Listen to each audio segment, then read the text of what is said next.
আসসালামু আলাইকুম viewers. Rod দিয়ে গাছের চারা ঠেকনা দিলে তার কি পরিণতি হয়, আজকের ভিডিওতে সেই বিষয়টি আলোচনা করব।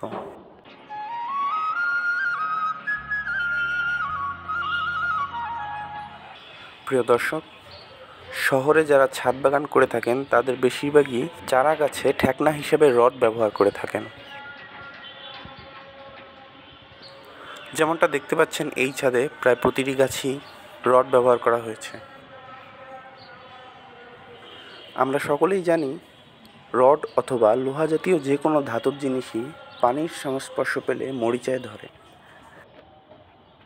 ছোট চারাগাছটির যে কাণ্ডে রডটির সাথে সংযোগ স্থাপন করা ছিল সেখানটি এভাবে কেটে গিয়েছে।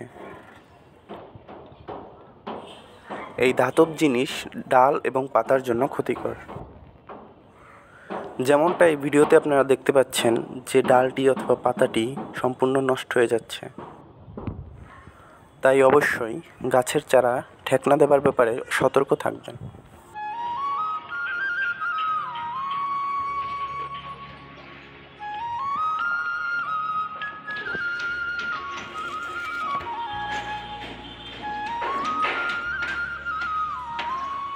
সাধারণত গাছের চারা ঠেকনা দেয়ায় বাঁশ, চেরা অথবা গাছের লাঠি ব্যবহার করা যায়।